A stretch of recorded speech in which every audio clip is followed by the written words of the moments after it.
This week, a lone hero stands against the mechanical hordes. Our hatchet-wielding, inebriated hero is known by many names, but you may call him by his birth name, Shelby Mustang GT 500 Miller Lite.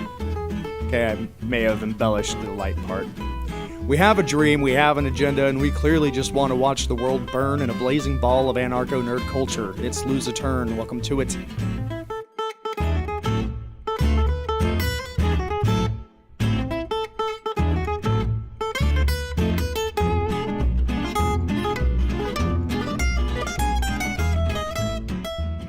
Greetings and salutations. I'm your host, Chuck Mullins. I'm Jack Mullins. And I'm Matt Herring. So, I don't know why I even bothered embellishing. The name is gold. Shelby Mustang GT 500 Miller, an Iowa native. I know why you embellished. Miller doesn't exist in my world. It's just Miller Lite. I always hear Miller Lite. Yeah. Is Miller actually the name of the not light version of that beer? Just Miller? I don't know, man. I don't know if I've ever. It's like seeing a Coors. They're so rare. It's like that chase. Yeah. Pokemon. Fucking Matthew McConaughey's nephew's name is Miller Lite. Is it really? I think that's right. I've heard that before. Either way, so Shelby Mustang GT 500 Miller made headlines again this week. It seems several years ago, he was at a bar called the Cheap Seats and apparently had an altercation with someone, went home, grabbed a hatchet, came back, and decided that he was going to escalate this little disagreement to that next level. This week he was busted for driving without a license, without insurance, and without wearing a seatbelt. Oh, well. I mean, it sounds suiting, right? Right. I mean, if you're gonna do it, just do it fucking right. So where is Should have this? held a shotgun and This is a in beer Iowa. outside of It's both not windows. Florida. It's not Fort Worth. It's in Iowa. If it was Texas, they'd be safely off the road. Not anymore. All right, so did I see something about a hatchet wielding? Yeah, that he brought a hatchet into the bar, the Cheap Seats bar, a couple years ago. That's when he first made headlines. But not to be outdone, he just had to keep his name back up at the top. Yep. I just He missed his golden years. not to be outdone. Have y'all watched any of Ash vs. Evil Dead yet? Yeah, I've seen a couple episodes. So in season Jinx. 2, I don't want to be spoilery about this, but there is an episode where his car comes to life and starts trying to murder people, and I can't get that out of my head hearing this story.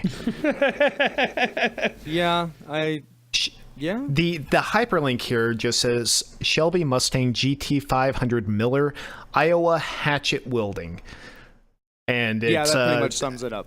Conjures an amazing image of just a car, a Mustang, a Shelby Mustang dual wielding hatchets. I don't even know if maybe they're just fins that it can whack people with, or they might actually fully swing. But there is a kind of best Inspector version of Gadget this. projectile style. Even better. That Just is. launches it out and flip.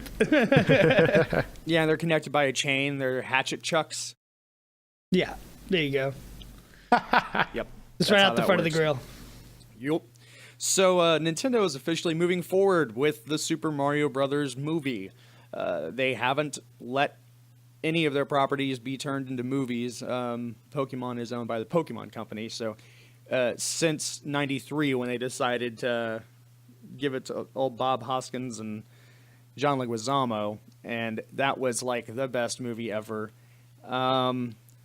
So they're working really closely with was it Luminosity or something, I believe, and Shigeru Miyamoto is going to be like the representative director. He's going to be there on site, kind of give it a good treatment, hopefully.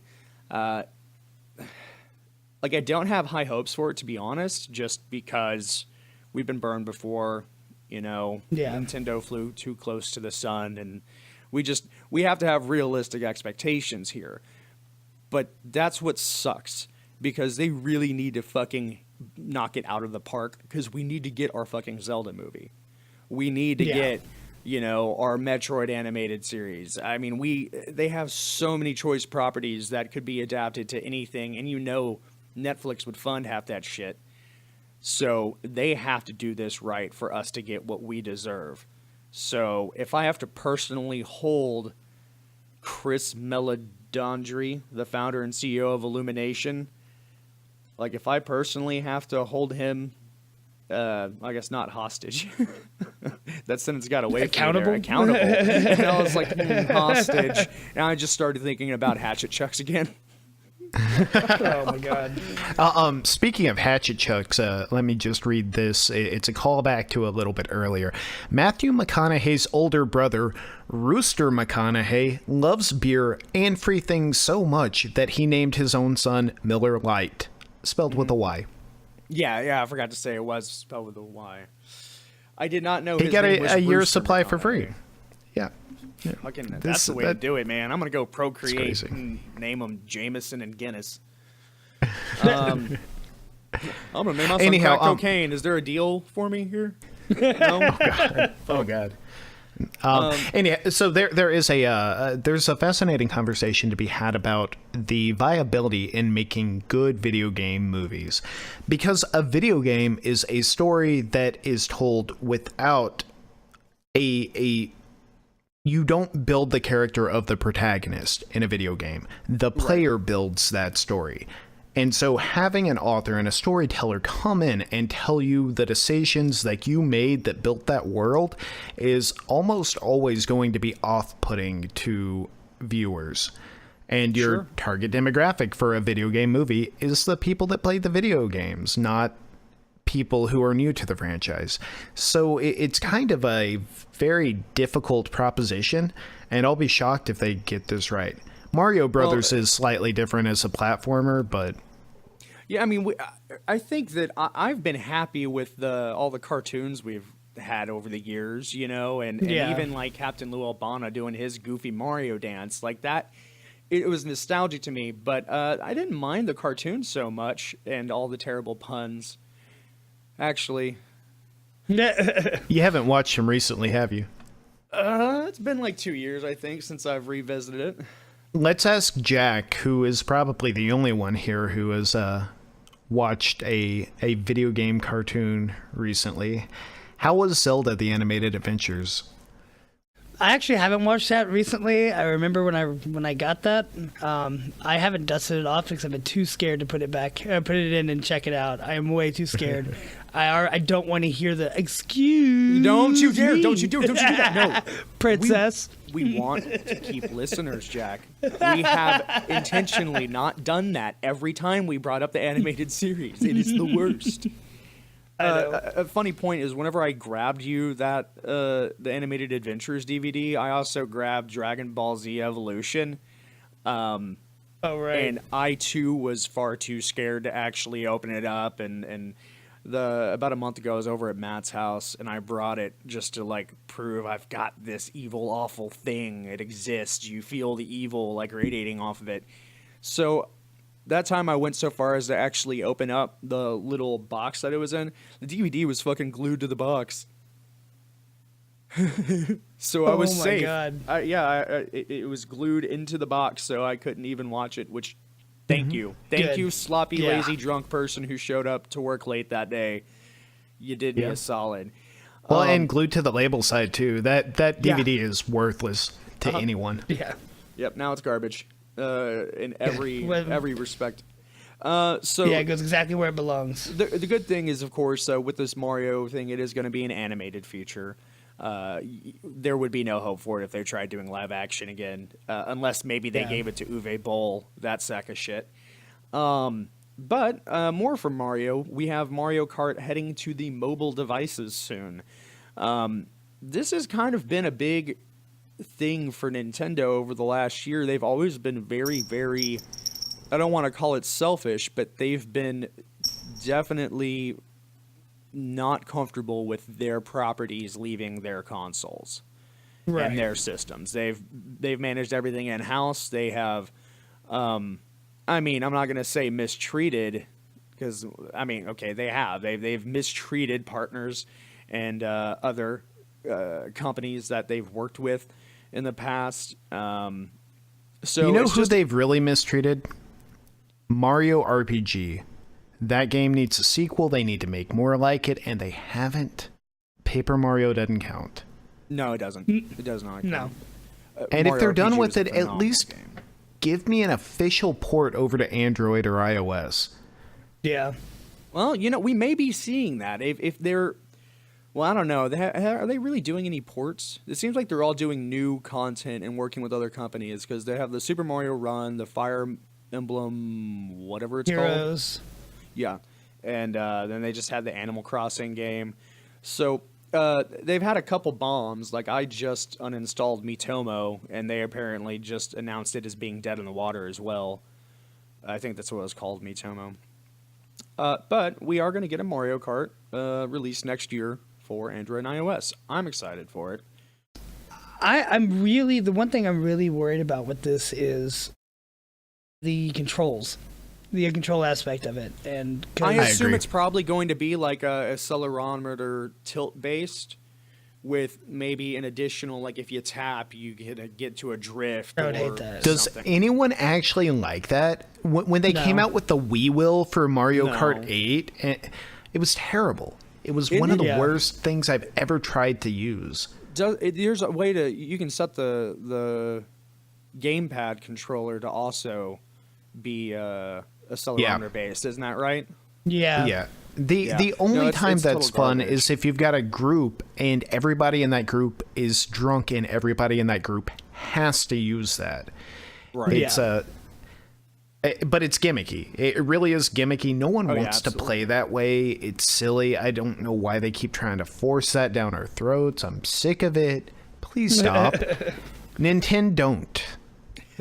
By the way, for the first time, we did use that title. Caught myself.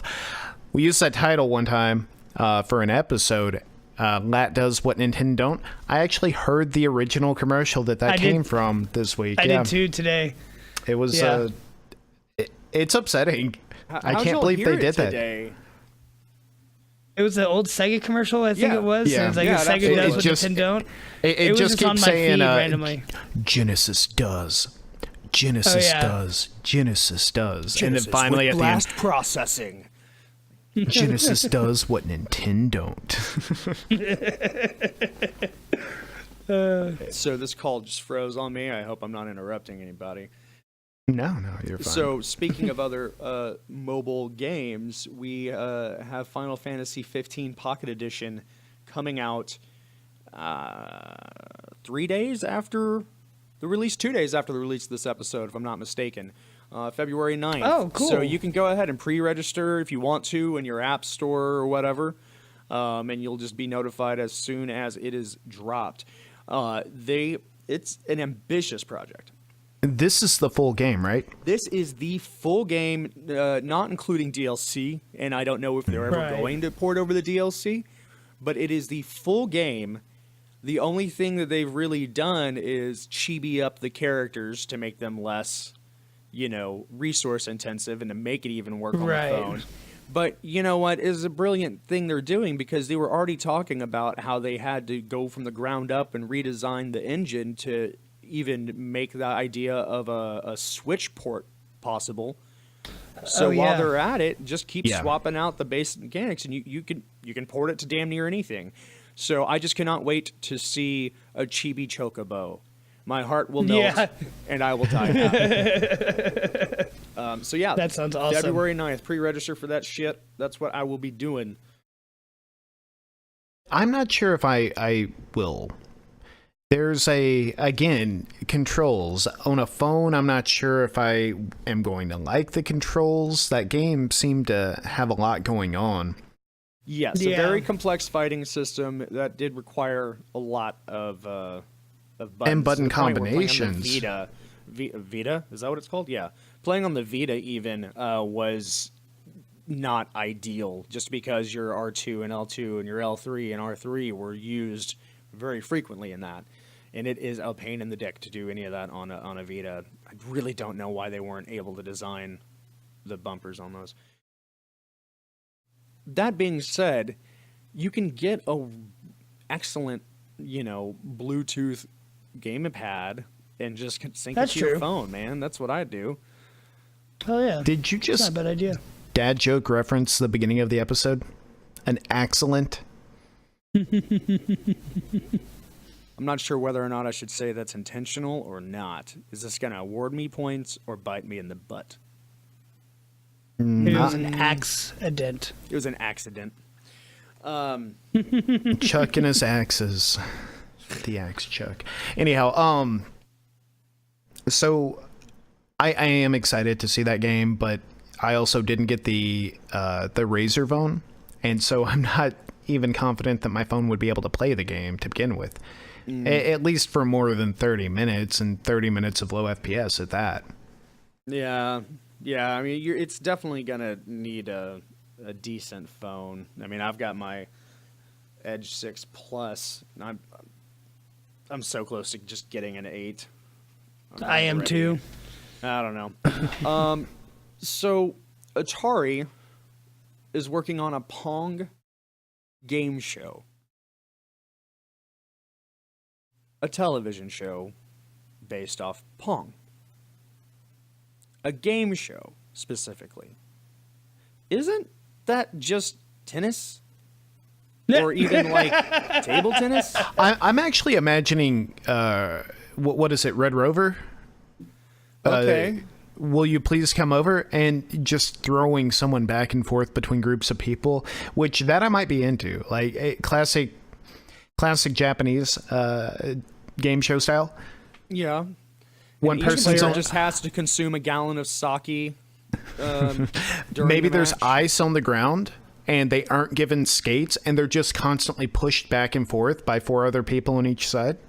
Yeah, Yeah, I like that. forced to and wear of all course, white.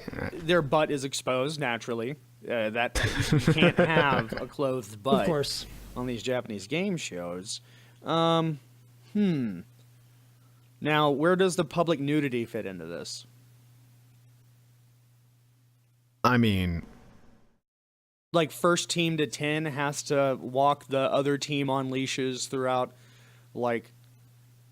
central Tokyo in the buff. Chuck, there are more Japanese game shows than the ones you've seen. Public nudity is not par for the course on those. I don't think you're right. I think you're a wrong person, and I'm pretty sure it's like law in Japan, because it's the game show industry is inundated with a bunch of naked Japanese people, all pixelated. The only law in Japan about public nudity is that if it's broadcast, it has to be censored. Right, but I also think it's Genitalia. mandatory. I think there's each citizen has to spend at least 15 minutes publicly humiliated in the nude. Right? I mean, it's a law. I didn't see any of that when I went to Japan. Well, Though I did see 13-year-old schoolgirls wearing what looked like school uniforms, except the vests they had over those Japanese schoolgirl uniforms had the Playboy bunny on them. And that was the thing. I saw that everywhere. Evidently, someone stole the Playboy bunny and used that as the logo for their fashion company. This was in 2003, 2004. But it was kind of creepy to me for a long time. I was trying to figure out why there were extremely young girls running around with Playboy bunnies on. I think that's also a law. Oh, God. Yeah. You just keep doing you, Japan. So, that's it for the Weekend Geek. Now we're going to get into some of the weirder things. California is going to go ahead and experiment with UBI. Now, we've talked about the Universal Basic Income on this show several times in the past, and they're actually going to put it to the test in California City.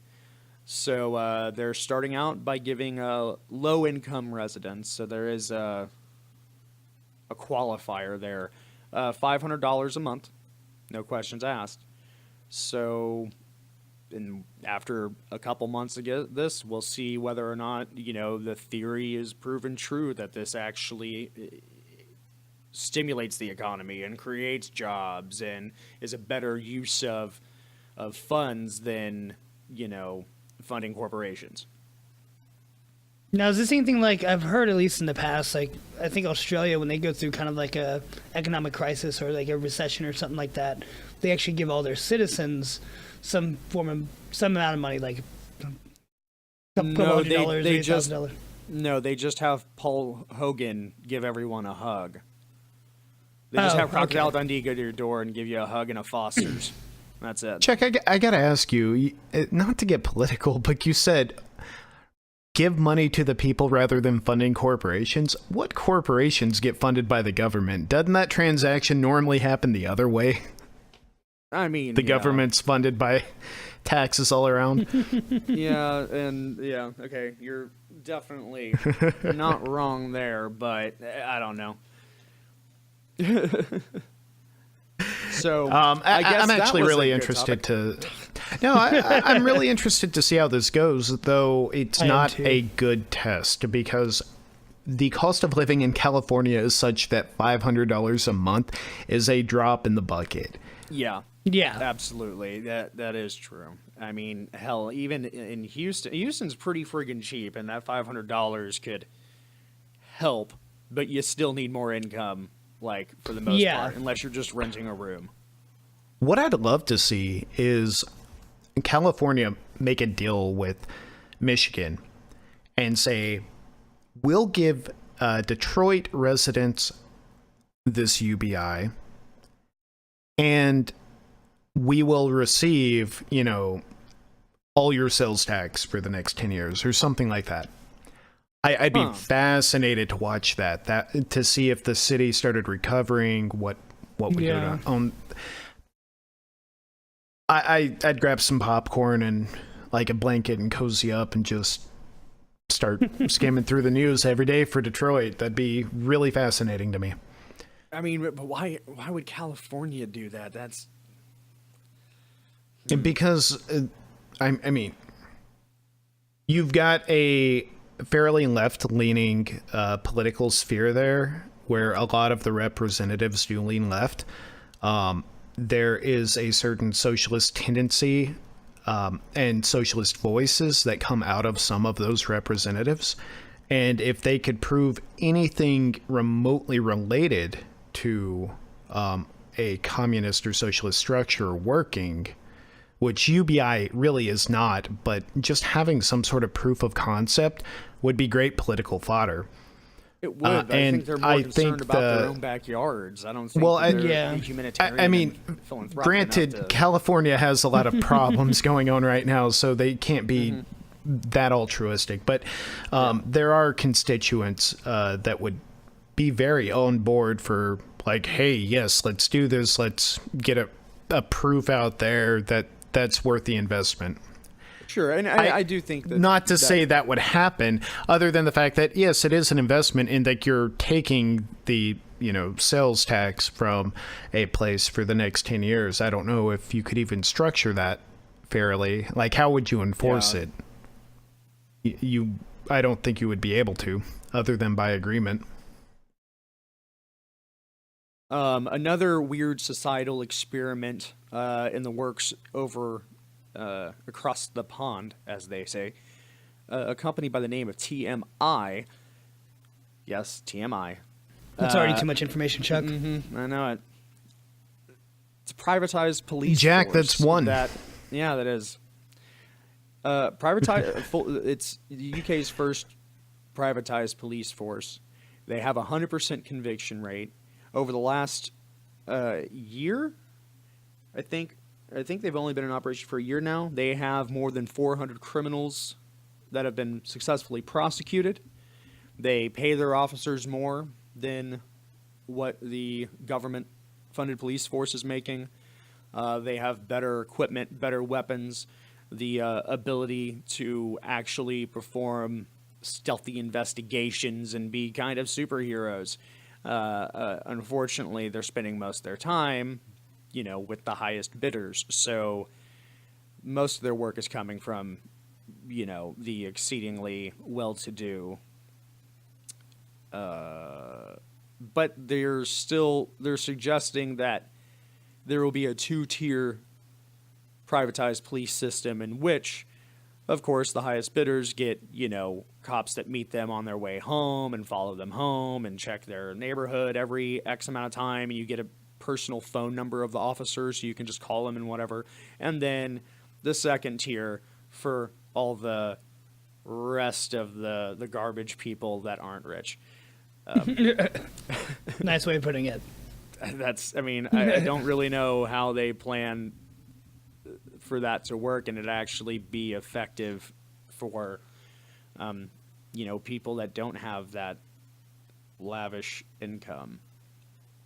How is it funded directly? Like, do you know the mechanism that they receive funding through? Is it just, hey, I called y'all to investigate my neighbors, now I owe you $500? Or is there a public pool, like, we're going to service your neighborhood, so you owe $2,000 a year? So they don't charge for investigative services, but they recoup costs from the courts if the offenders are convicted.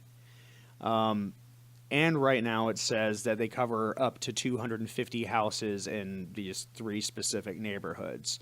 So if you pay an additional £200 a month, you get meet and greet service, which is where the cops will meet you, whenever you get off the train or from your car and walk you home or something like that.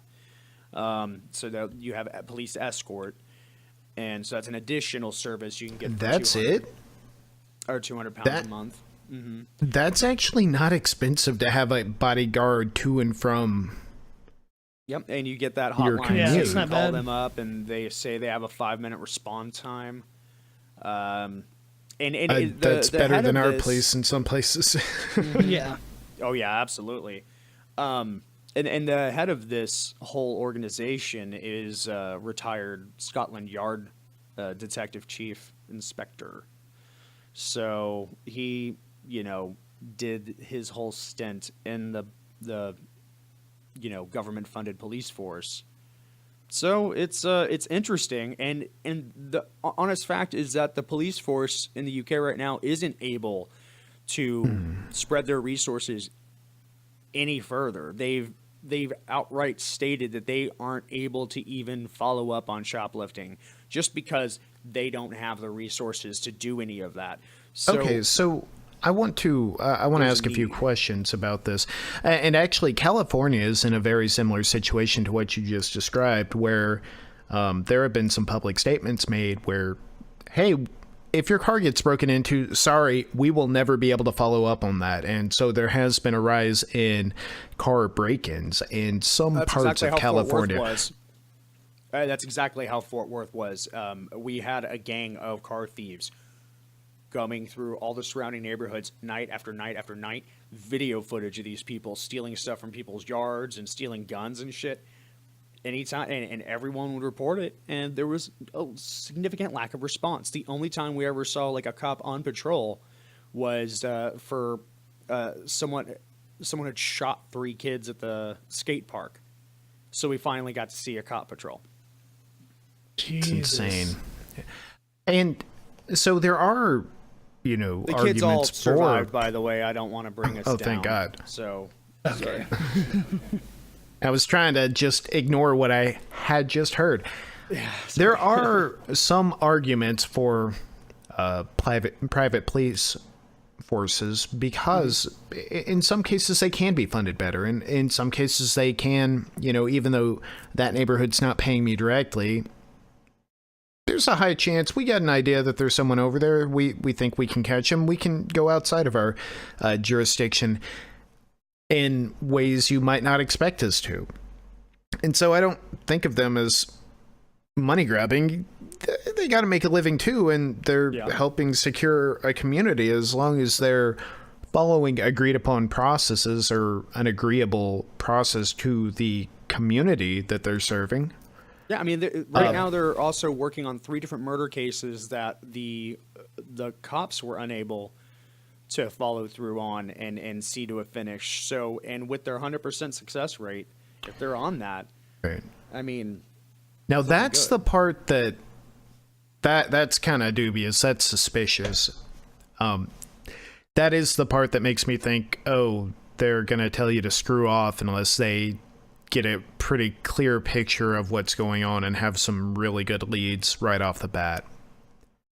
Though, I mean, maybe that's right. Maybe that frees up the standard police force, who's going to get paid either way, to work on the more menial crimes like, hey, someone just broke into my car, they broke my window, I'm out $600 for that. Also, they stole a few items from the car. Maybe that's nothing, maybe it isn't, but $600 can break a lot of people.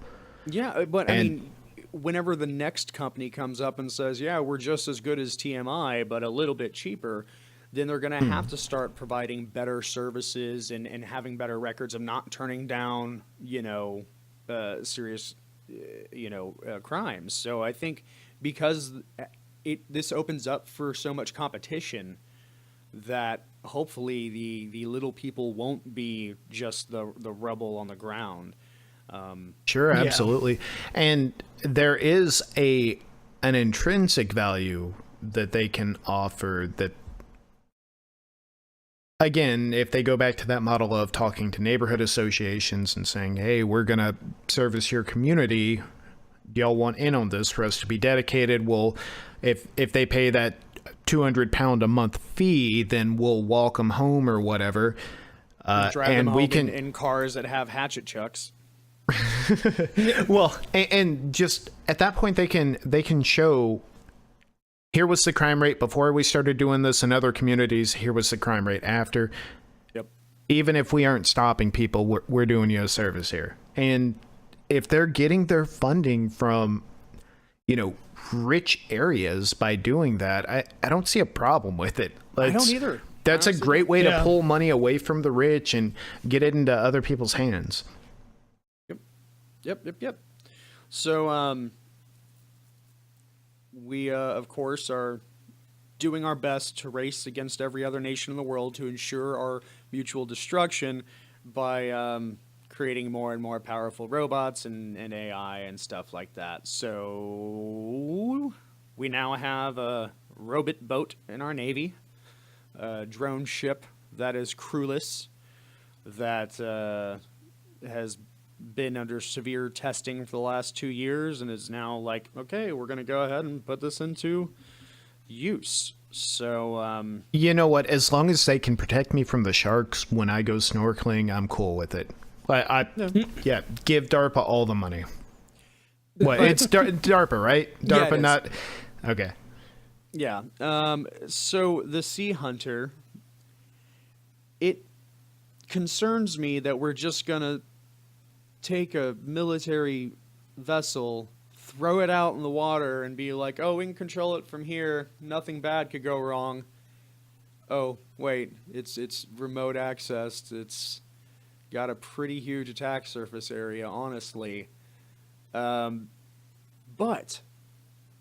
I am... What kind of weapons is it armed with? relieved Does the article to say say? that it has absolutely no weapons, not even Hatchetchucks. It is a completely demilitarized, I guess. I don't know if that's really the appropriate way of putting Well, it. Well, if it's for reconnaissance or surveillance, mine countermeasures, open water tests. okay, maybe we can glean some information by looking at it this way. What three-letter organization is DARPA selling to? Are they selling to the NRO? I doubt they'd be selling to the NSA. It just says Right, it's is it officially going been straight to transferred the military? U.S. Navy, straight to the Navy. Oh, to the Navy. Okay, then. Yep, it's going straight to the U.S. Navy. Yeah, that'll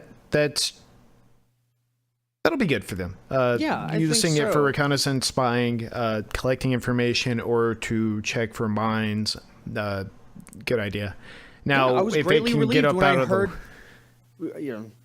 I was greatly relieved when I found out that they aren't, just arming it to the fucking teeth.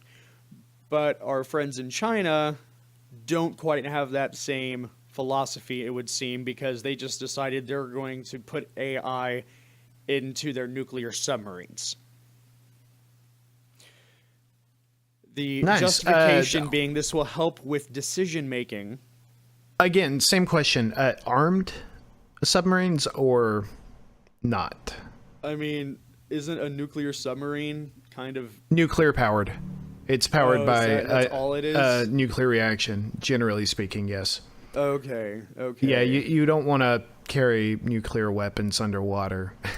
Yeah, I was like, when I was reading this, I'm like, this is the worst idea ever. And the justification is like, well, when you have 100 to 300 people in a small sardine can for a couple months, they start to get on each other's nerves and get cranky, and this can affect their decision making. So we decided to put a robot in control of all the nukes. I'm like, no. So, I mean, yes, there are some submarines that carry nuclear weapons, but they're generally going to be very close to the surface in terms of like underwater combat. Firing a nuclear weapon underwater is kind of... it's a lot of pressure for something so sensitive to be under. Yeah. And so you need a submarine to contain that pressure and, keep humans alive in there, keep electronics going. 2,000 atmospheres of pressure when you start getting deep into the ocean, that's not easy to deal with. It doesn't matter what kind of tech you have. And while there are, again, submarines that do carry nuclear missiles, they're generally for the purpose of being close to the surface and close to their borders so that they can get a little bit closer and launch the weapon. There's honestly, though, not much of a point to that anymore.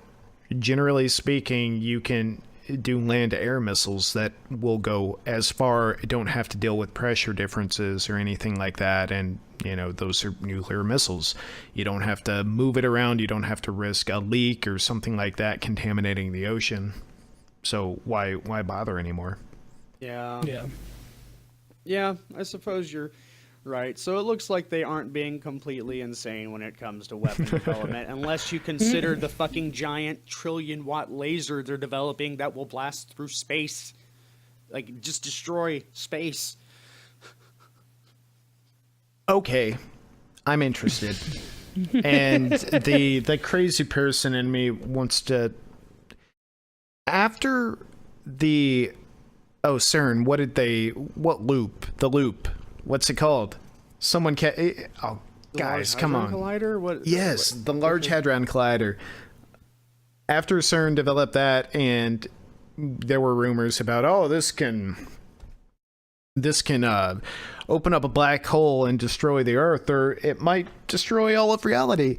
After I realized those fears were unfounded, I'm kind of like, yeah, if it's possible, let's do it. We aren't going to destroy reality. We aren't going to drop a boson out of the Higgs field, if I'm recalling correctly, and make every boson fall down into the... I guess it would be the Higgs boson. Basically, they can actually drop in frequency, and if one drops, they all drop, which determines the ability for physical particles to have the property of mass. So everything, if one of those ever dropped, and that is a possibility, reality would cease to exist. And I just don't think that's going to happen. Yeah. So the thing of nightmares. It is. That's a much more real worry than the heat death of the universe or something like that. Anyhow, I say, you know what? Let's punch a hole through space and see what happens, because I'm not all that concerned. If the Chinese can make it this early on in our technical evolution, then that means we're either the only existence in the universe, or we are the most advanced existence in the universe. Or we've already blown ourselves up 3 trillion times and we're in an infinite loop because of our wonder what that button does mentality. Matt, you fucking scare me. You were fucking scaring the shit out of me. I've lost my fear.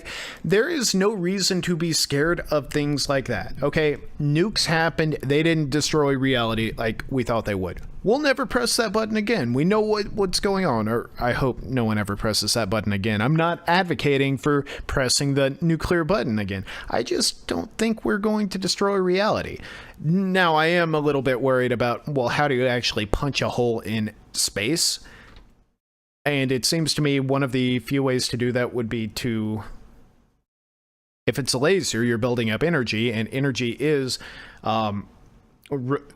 mass converted. Yes. So you're just piling on enough energy, but they couldn't do that. It would ignite the atmosphere. It's 10 It really petawatts. would.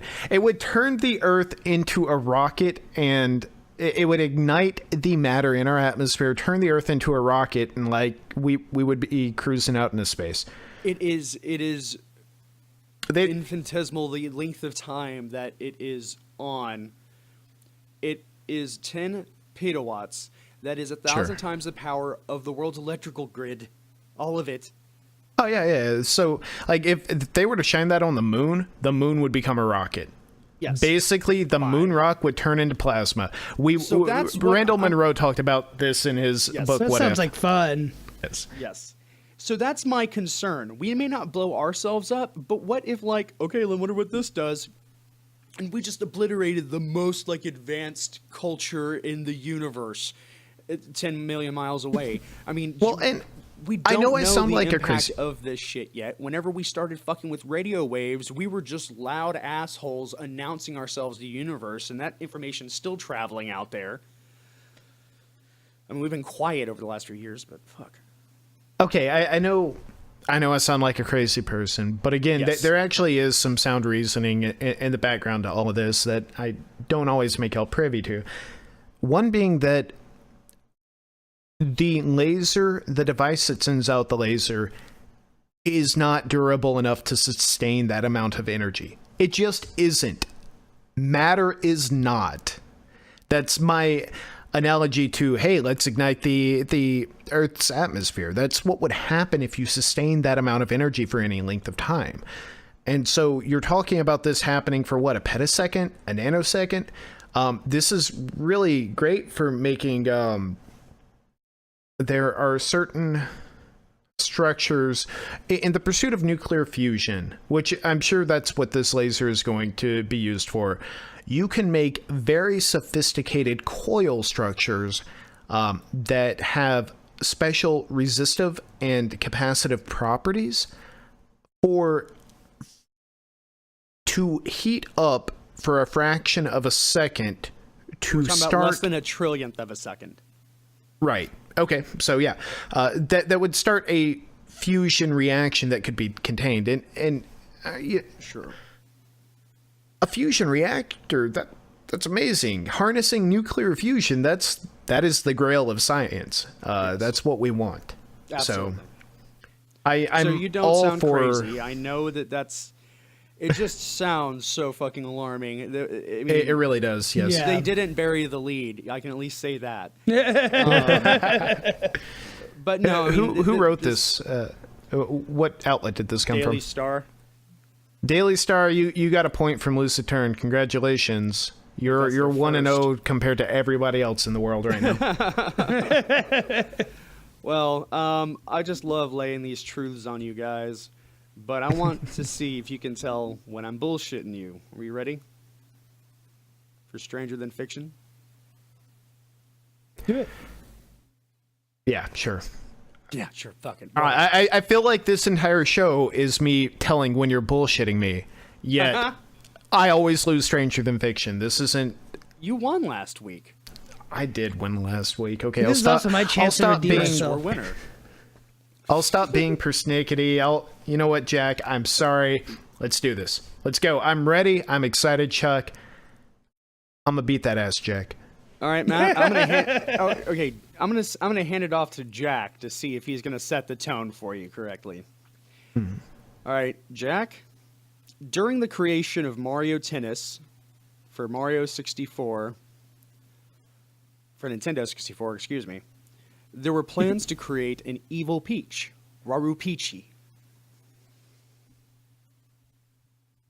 I like that idea, so true. Get a point. Damn it. Matt, don't fumble this, okay, buddy? I just gave Jack 1,968 points. That was unintentional, but I can dig it. it's been done. His hands are tied. Matt, Lara Croft is 50 years old.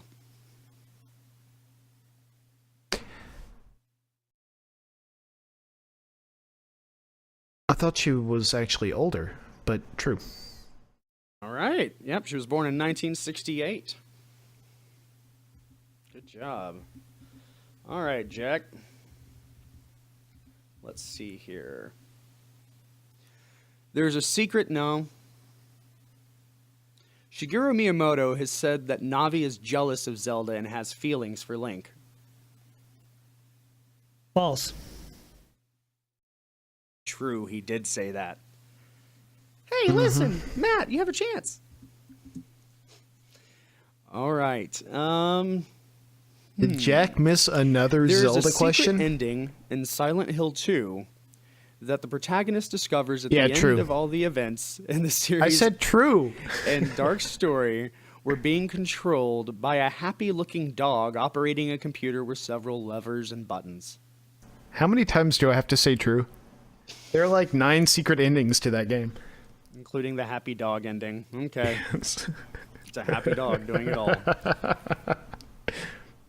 Oh, guys, I hope I don't get interrupted here. All right, Jack. Let's see here. Nathan Drake from the Uncharted series was modeled after the likeness of another Nathan, Fillion. A lawsuit was strongly being pushed by his agent against Naughty Dog due to his using his likeness, but Nathan Fillion ultimately snubbed it. True. It is false. I bullshitted you. Haha. All right. So I didn't think it was Naughty Dog that was taken from a different story though, right? No, An event like that happened? not that I know of. Not with Uncharted, but okay. Okay. No, but Nathan Drake in Uncharted is definitely Naughty Dog because you can play like Crash Bandicoot in it and stuff. It's pretty excellent. Yeah. Oh yeah. All right. So Matt, I guess if you get this wrong, you lose a point and it's a tie. In the Fable You reaching franchise, deep for a hard one this time? there is a high-quality beer named Optimus Prime. True. And it's actually been made. There's like 3 different companies that distribute Optimus Prime. That's awesome. So Jack had 1 point, Matt had 3. I mean, there's just not even a tie to break. They said it had at 1,043. or something like that. 1,968, actually. Whatever. Numbers. Whatever. Numbers. All right, so we take the 2 remaining from 1,200, and we add that to Jack's 1, and suddenly it's 3 versus 3. We're good. Let's go. All right, so now I've got to come up with a tiebreaker again. Man, guys, I've just been so busy. I've been on the road and crap, and just I have not. I got like 2.5 hours of sleep last night because of my win. I by no means have the right to be busy right now. However, I just have always found myself busy this week. I don't know what's going on, my time management or what. Though I am happy to say that win I talked about last week, it's been going great. I've worked out every single day. I've studied every single day coding, and it's always turned into like 30 minutes to an hour study sessions. And I am aware every single time I use a filler word now. It's actually really annoying. But since the start of the podcast for over 20 episodes now, how many times have I been with you, Chuck, and we've been editing, and I've said, okay, Chuck, I'm never allowed to say the word like again. I'm never allowed to say the word again. It was every week, and I just couldn't make myself mindful. So I'm really excited. I started this system. Have I filibustered long enough yet, Chuck? Yeah, you did. You did a great job. I appreciate it. All right. Good carry. Good looking out. Okay. So, this company refused to give credit to their team for developing one of the biggest video games in the world. And out of fear that other companies would headhunt and poach the developers, the company prohibited them from having their name in the credits.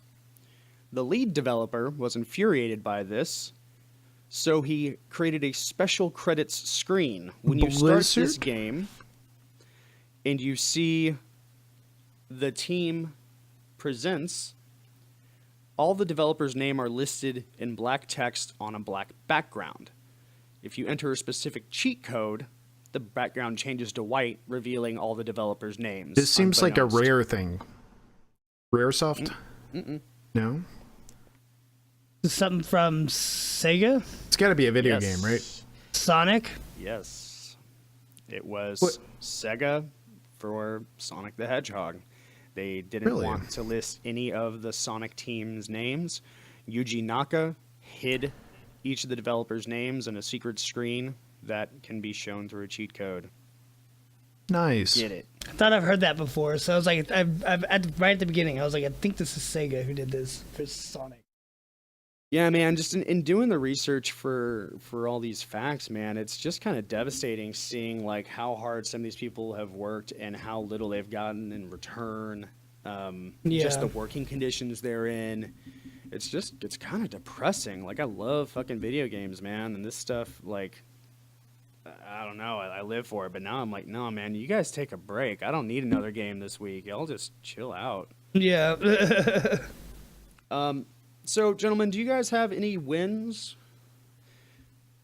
I'll start with mine. I think mine was pretty obvious. Actually, I got two. One, obviously, Monster Hunter World. Just got it, picked it up. Fantastic game. The other one is I've been this past week cramming my mind with Linux Command, and it's been so much fun. Bash? Are you doing Bash? Yeah. Is. Fantastic. And it's been so much fun. Man, call me when you're doing that. I need to learn all this. I really do. I'm struggling so much. Well, Jack, just start putting it in the group chat whenever you have a question, and you know, we can do that whole thing. Oh man, yeah, having someone working at the same time as me that I could like soundboard off of or talk to about it, that would be amazing. Yeah, but I would love to if you're down. Yeah. Was that your first win or both? that was both. Both. Oh, Monster Hunter World and yeah. Oh, awesome. Yeah. Chuck, do you have one or should I go? If you don't mind me closing, I'd like that. Absolutely. So my win this week, based on the conversation about UBI, Private Police, and a few others we had this show, I'm going to go ahead and pick, and of course I can't pull it up because this app is stupid. It's a book called The Rise of the Warrior Cop. And I wanted to show you the cover, but it won't let me get to my library. So there's that. Anyhow, it's a great book about, it basically looks at how the U.S. was formed without the idea of having a police force, because the rise of constables and a police entity in Britain was just not a very positive experience for the founding fathers. And so it will detail what's going on and how our Constitution is structured and how long it took for police organizations and fraternities to actually form in this country, how they are regulated and how they aren't regulated by the Constitution. And it is very, very informative. Towards the end especially, it does tend to go over how there is a definite want for more control over police forces and how they can tend to get away with a little bit too much at times. However, it also is sympathetic to the case that, you know, this is a very, very tough job, and it's not malicious people doing this. It is people that are scared out of their mind, as they should be. Though, again, it looks at so many sides of the argument, because it also says, hey, look, in the 1990s, who were police forces marketing to? They had big billboards up with SWAT teams holding, in some cases bazookas, and the caption on it would be, "We have the best toys." That's clearly not marketing towards the studious, level-headed kid in high school. That's marketing towards probably the bullies. And so there's a fantastic examination of how we got to where we are and why there's this kind of bitter rivalry between half the nation and the police force, while the other half of the nation loves the police force. Highly recommend it. Really Rise cool. of the Warrior Cop. I wish I remember the author. Again, I was trying to pull it up, but my phone's acting up. Gotcha. So as I mentioned earlier, I didn't get much sleep last night. I think I got about 2 hours and 20 minutes, and it's been a long day. So we've talked several times on this show about the future of television and the idea of bundling streaming services together. And when we talk about that, we've oftentimes, if not every time, mentioned Verve.co, vrv.co. And I swear they are not a sponsor. We are not getting paid for this. Please sponsor us. Please pay for me to say this. I am a fucking shill, and I will be your little whore. So None of us are above being shills. Let's put that out there to every advertiser, please. So I had finished watching season one. Listeners, if you know an advertiser, let them know. We will shill for them. Yeah. Please. I finished watching season 1 of My Hero Academia and needed to find season 2, and I don't think that it was on Hulu, or if it was on Hulu, it's only... Is that Bradley Just Balco? showing the cover Bradley- for the book. And can Bradley you actually Balco? read that? Bradley Yeah. Balco. Okay. I'm sorry, Chuck. I will stop interrupting you. You're good. Oh, wait. Am I muted? Nope. No. Okay. Good job. I'm a professional. So I went ahead and signed up for vrv.co. There's a 30-day free trial, which is excellent. And they have friggin' everything. It is a service that's brought to us by Crunchyroll, but it has Crunchyroll content, Funimation content, everything for pretty much our target demographic and people like us. Everything science, documentaries, podcasts, Nerdist, Geek and Sundry, and all of that. Now, it's excellent. It's wonderful. I love it. It's $9.99 a month. It is amazing. Now, going forward, to get to the point, last night I stumbled across a show by the name of Talkin' Tunes.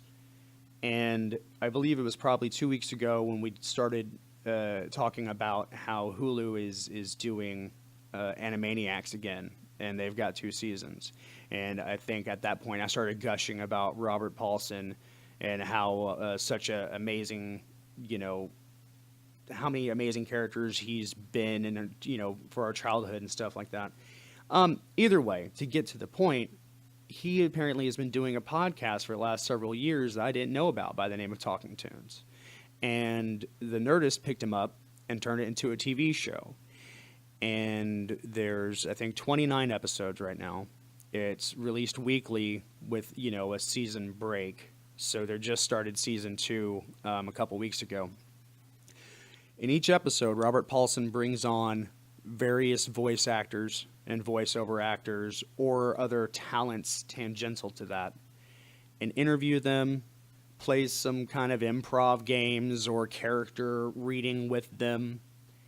And the point I want to make is that it is one of the most overwhelmingly positive, joyful, loving, humble shows I have ever fucking seen in my life. And it is so fantastic getting to know more about these people, seeing them, at work. And it's just one of the few shows or pieces of media out there that I have experienced in this joyless shithole of a planet. So it's few and far between to find a nugget like that. And I highly fucking recommend everyone either listen to the podcast if you can't afford or don't want to try the Verve or Nerdist streaming services. It is just pure joy, and it is positive and affirming, and there's just not enough of that in this world. So I just wanted to give a deep shout out to Rob Paulson, Talkin' Tunes, and all the people over at Nerdist for making that thing happen. It is just phenomenal. I have seen clips from it before, and it looks amazing. Oh, dude, it was friggin' excellent. They had Kevin Conroy, the voice of Batman from the animated series, reading the Knights Who Say Knee, and they were doing a reading. That's something else they do. So they also had Bubbles reading from Powerpuff Girls, reading Big Lebowski. The shit is fucking hilarious. Excellent. Yeah, it's funny. But it is overall very positive, and these are people who truly love what they do, and they, it's amazing. It's just one of the last few good things I've seen, and it's awesome. So now, gushing over. VRV or Verve or whatever .co. That's the same company that also picked up all the old CISO shows, right? That is correct. Dan Yes. Harmon Quest and Yes. My Brother and Me and all that. Absolutely. Yep. They have all Okay. that content still. They have a bunch of there's an Adam Savage TV show. It's all nerd science anime, and it's just great. A lot of Japanese TV shows as well, like dramas and sitcoms and stuff. Of course, everyone's naked because they're required by law to be naked and pixelated. Chuck, your naked and misunderstanding. Your misunderstanding of the Japanese culture actually wounds me. Wounds you like a pair of Hatchetchucks? Well, that's been lose a term for this week. I think I've said Hatchetchucks enough times. Hatchetchucks, Hatchetchucks, Hatchetchucks. If you have any questions, feedback, all that good stuff, you know how to reach out to us. You can find us on our website, on our YouTube, all that good stuff. So thank you guys for listening, and until next week, stay tuned for the season I had so finale much fun. of Matcast. No, it'll be Catcast this week. Oh, yeah, sorry. Weekly rotation. Catcast.